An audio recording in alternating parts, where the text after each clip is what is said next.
Have a nice walk, Elizabeth. My fiancé, a man I had once adored, yelled the words from the window of his retreating Porsche, a cloud of dust and derision settling around me. He had just dumped me, in the middle of nowhere on the winding mountain road to Big Sur, with no cell service. He thought he was leaving me helpless, a damsel in distress in designer hiking boots. He thought the ultimate power move was leaving me stranded. He had no idea that my power was on a completely different level. As the sound of his engine faded, I walked to the edge of the cliff, opened my satellite phone, and made a call. 20 minutes later, the sound of his Porsche was replaced by the thumping rotor blades of the private helicopter he didn't know I had. This is the story of a man who thought he was leaving his fiancée in the dust and a woman who decided to rise above it all, literally. If you believe the best revenge is living luxuriously, subscribe now and hit the notification bell, because you are about to see the most epic extraction in history. Part 1. The air on Highway 1 was crisp and smelled of salt and eucalyptus. It was supposed to be the perfect romantic getaway, a weekend trip to a 5-star resort in Big Sur to celebrate our 1-year engagement anniversary. I sat in the passenger seat of Julian's gleaming silver Porsche, the sun glinting off the 3-carat diamond he had so proudly presented to me. From the outside, we were the ultimate California power couple. Julian, a charismatic and wildly successful venture capitalist, and me, Elizabeth, a consultant with a vague and impressive-sounding title, a woman he had introduced to his friends as his greatest acquisition. The argument had started over something trivial, something about the route we were taking. But it wasn't about the route. It was about control. It was always about control. Julian had a deep, visceral need to be the one in charge. Of the conversation, of the plans, of the finances, of me.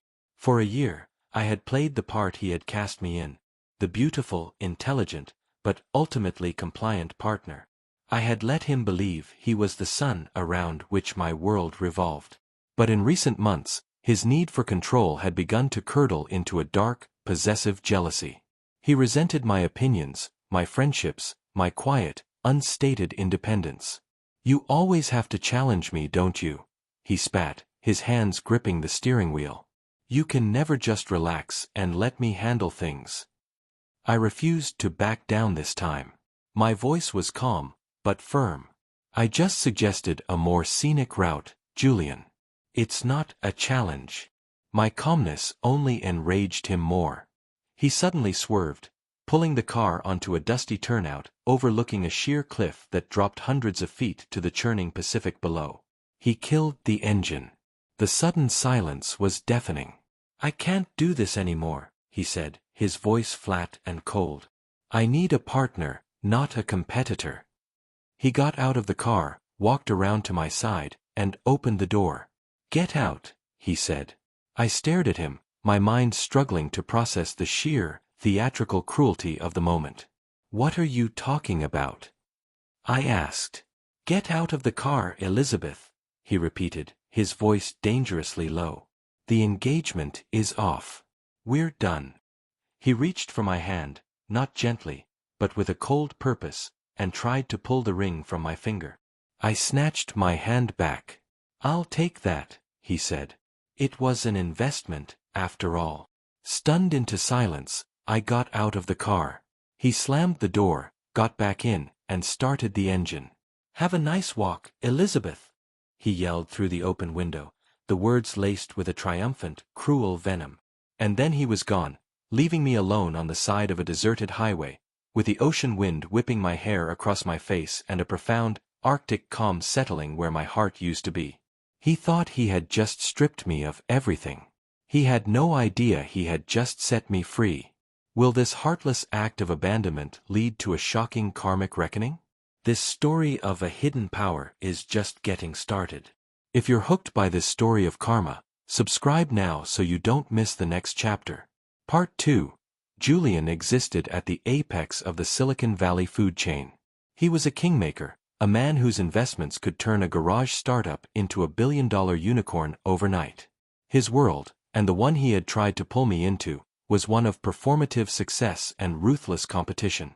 It was a world of Teslas, of private jets chartered for meetings, of Napa Valley wine cellars, and of relationships that were treated like mergers and acquisitions. He was charming, brilliant, and utterly transactional. He saw people not as human beings, but as assets or liabilities. For a year, he had categorized me as a premium asset, beautiful, well-educated, from a good family, a perfect complement to his own brand. But he had made one critical error in his due diligence. He never bothered to investigate the true nature of my family. My family is not just good, we are discreetly and monumentally wealthy.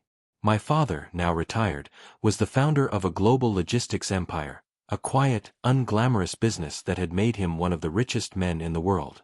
But he was a man who valued privacy above all else. I grew up in a world of immense privilege, but also of intense pressure to be invisible. We were the opposite of the new money, attention-seeking tech crowd Julian ran with. We had the sprawling estate in Montecito, but you wouldn't find it on any celebrity map. We valued character over charisma, substance over style. When I met Julian, I was trying to forge my own path. My consulting business was real.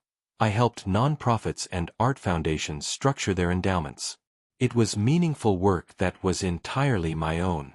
I told Julian my father was in the shipping business, and he, with his typical lack of curiosity about anything that didn't directly benefit him, just assumed that meant he owned a regional trucking company.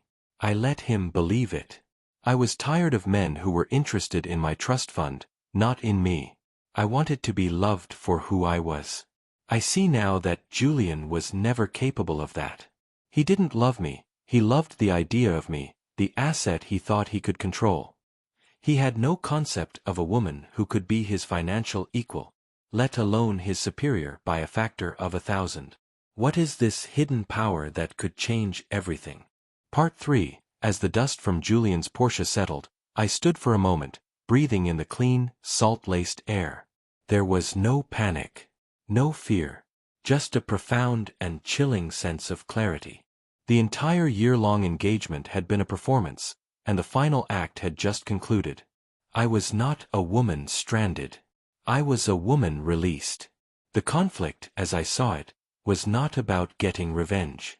It was about making a statement of power so overwhelming, so absolute, that it would completely and irrevocably shatter his entire worldview.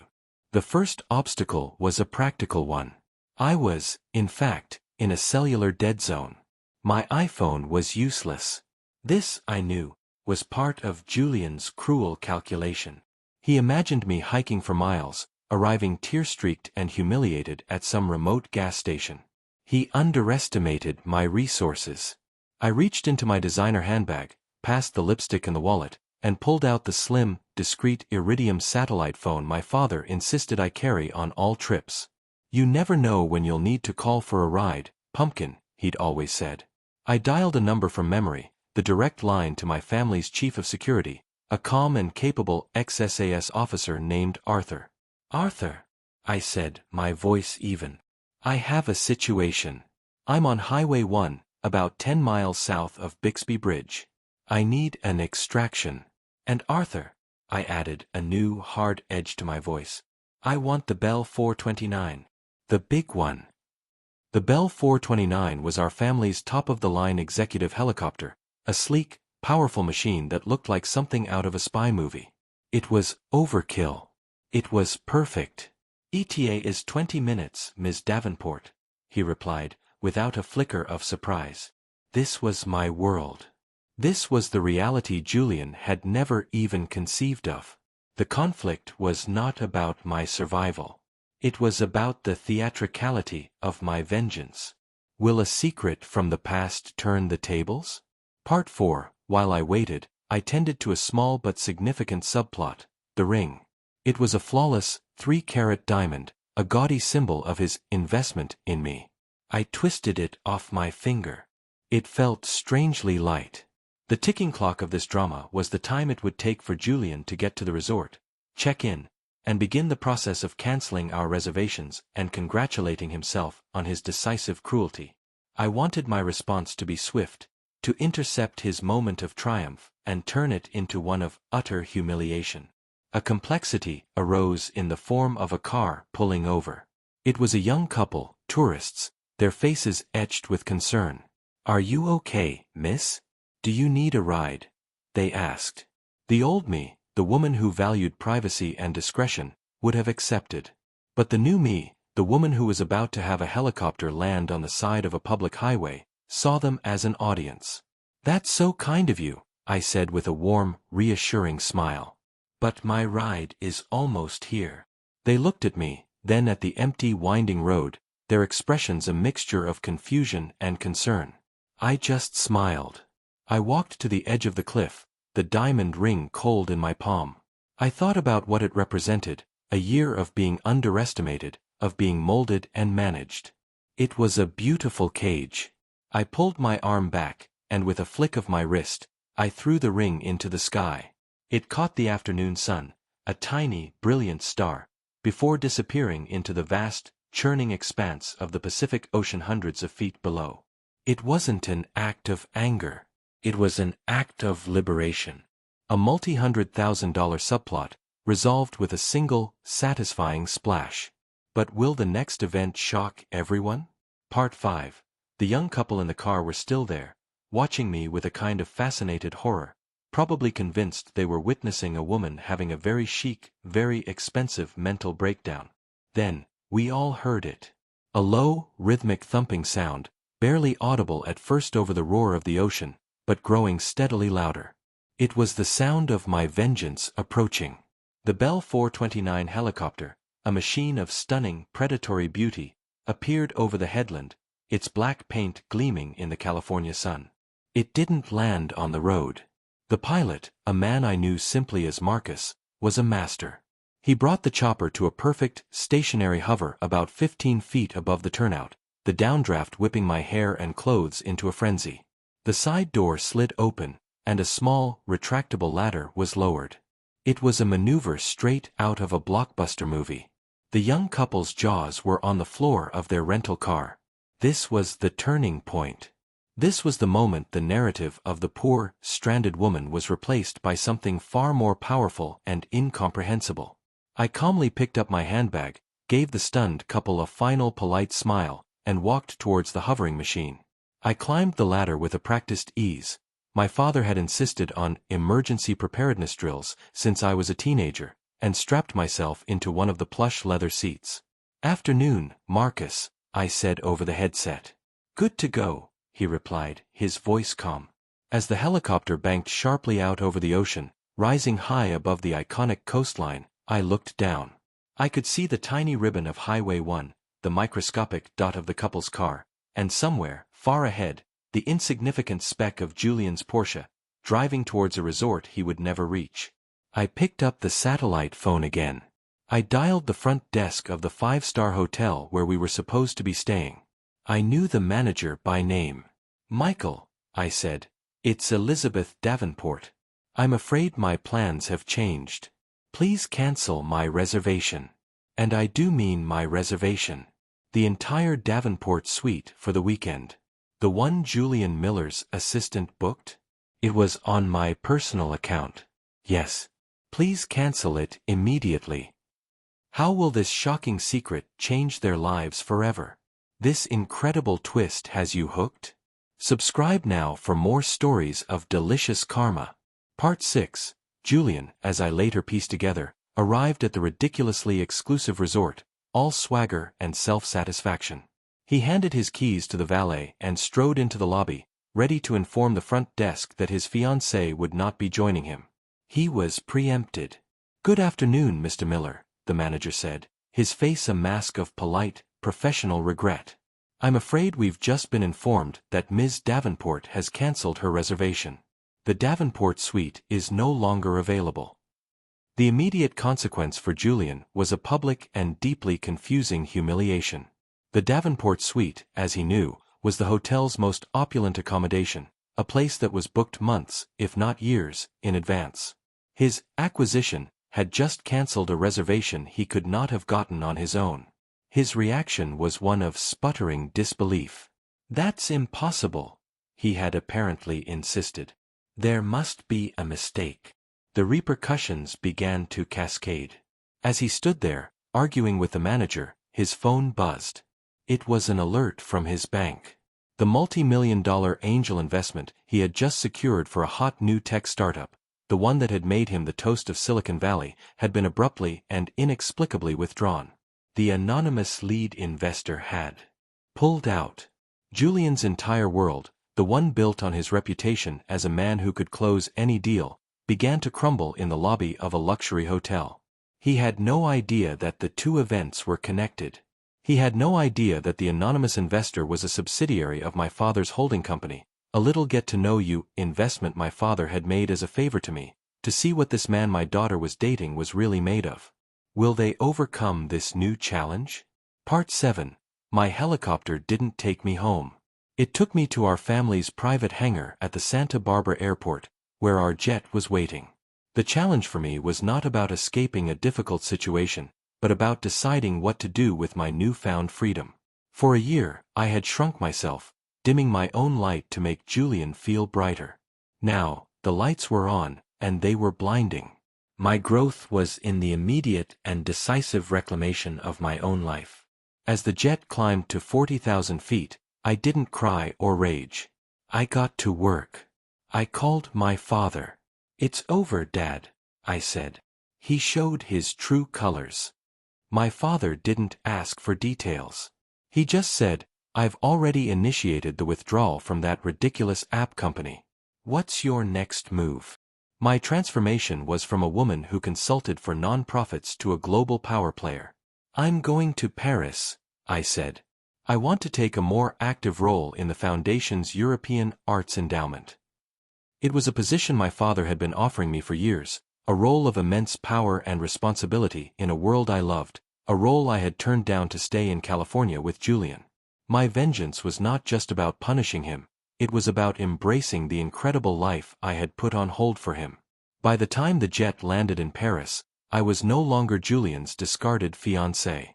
I was Elizabeth Davenport, the new head of the Davenport Foundation's European division, a woman with a purpose, a plan, and a portfolio that could buy and sell his entire world 100 times over. But what awaits them in the next confrontation? Part 8.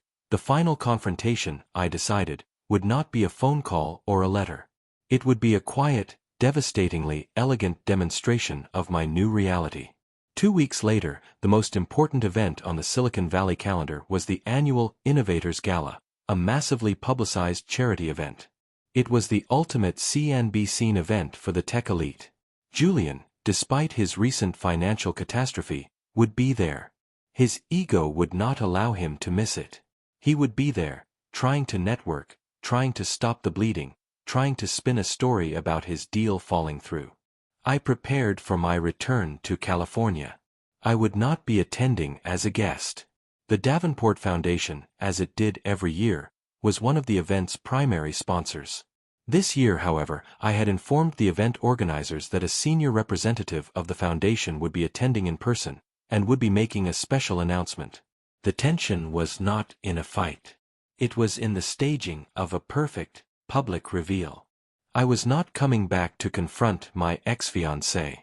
I was coming back to make a keynote address at his industry's most important event. The final confrontation will reveal everything, won't it? Part 9. The ballroom was a glittering sea of tech billionaires and venture capitalists.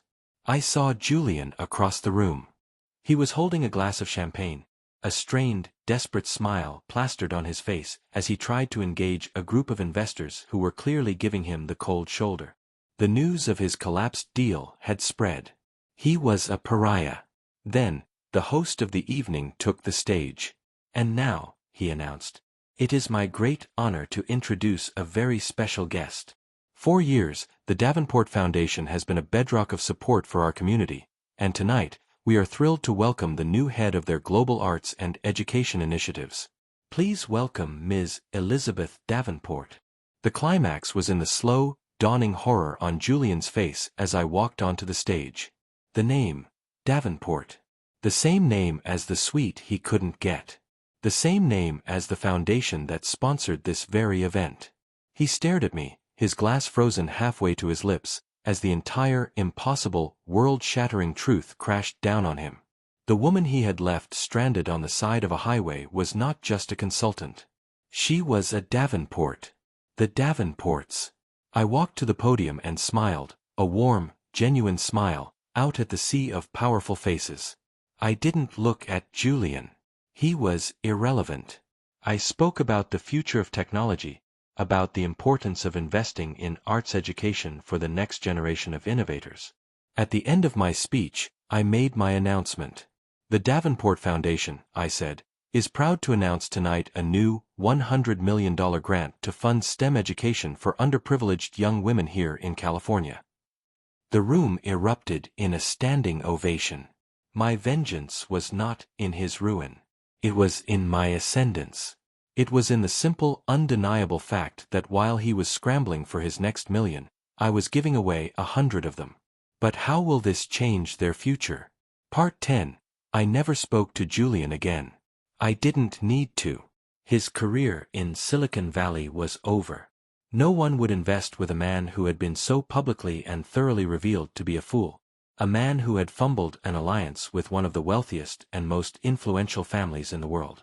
He was a walking punchline, a cautionary tale about the dangers of hubris. The last I heard, he had sold his Porsche, moved out of his glass house in the hills, and taken a junior marketing job at a struggling startup in another state. My life, on the other hand, had just begun. I thrived in my new role in Paris. I traveled the world, I championed artists, I funded schools. I found a deep, abiding joy in using my family's immense resources to make a tangible, positive impact. The emotional resolution was the profound and liberating realization that Julian's betrayal was the greatest gift he could have ever given me. He hadn't stranded me.